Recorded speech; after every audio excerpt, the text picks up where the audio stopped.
everyone, it's Chris Landry from Soundings and Soundings Trade Only. Every month I conduct a Q&A called Talking Boats. It's with a boat builder, a designer, or a marine expert. An upcoming interview is going to be with Jim and Jeff Leishman from Nordhavn Yachts, builders of ocean-going trawlers. And here's a sneak peek of that interview. And it's done via Skype, something different. And we will talk about how they caught the boating bug, whether their newest boat, the 52 Coastal Pilot, will have pod propulsion, and also we'll hit on some other topics. So enjoy, and we'll talk to you soon. When we tell people the kind of performance they're going to get, we have to deliver it in the most pessimistic, condition, in the heaviest displacement. It's kind of like if you tell somebody, buy this new airplane, you can fly 1,000 miles on the fuel that's in it, and the plane really will only go 600 miles. That's the way these boats are. If we tell someone you can get to Hawaii, you're gonna have to run at this speed, and you have this fuel consumption, you got to have this reserve, and we have to give them really accurate information.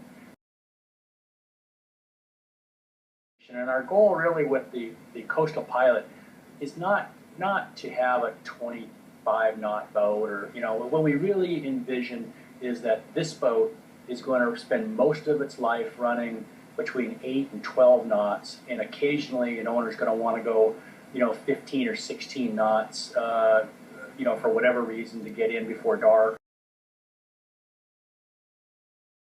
What about your first boating experience? Do you remember the first time on the water, or the first summer, or what got you? Well, it was pretty much when we got that sailboat, and we had actually built a boat in our garage, a small, kind of a punt, a little skimmer with an outboard. And when the marina was being built, we'd take that down to the marina and run around in the marina with it. And then when the slips became available, we got the sailboat, and sailed that boat locally. Like Jeff said, ended up getting a larger model. And then really about that time, I was 15 years old and started washing boats, actually for the local dealer for that boat. That's how we ended up getting the second boat, as we became friends with the new local dealer in Tampa. What about you, Jeff? What does it for you and for boating? I mean, what makes you attracted to the water? Well, I think when I was in high school, I used to come down and work for Jim and Dan, just washing boats and varnishing, and I'd varnish other people's boats in the marina. I was a pretty good varnisher at the time. What's your best-selling boat of all time? I think it would have to be the 5560.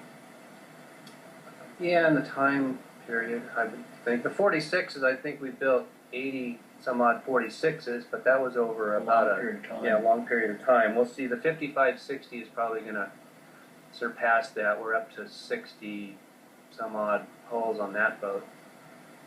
The 43s, though, I mean, a Mason 43, in the time, its lifetime, we sold 100 and something of those, right? Sailboats. Yeah. 60, or is it that high? Wow. Yeah, So we sold 60 some 44s and then 80 something 43s, which is essentially the same hull. We can get the speed if we want to put a lot bigger engines in the boat, which we can offer that again. But for now, we're just going to kind of wait and see how the first boats behave, and see if it's something that we want to pursue. They say they can get more pitch in the props if we want to look at it, but really we're right on the edge of, for that size boat, the weight of it. They're not confident that they can give us what we need as far as with the standard engine package that we're offering. We're right on the edge.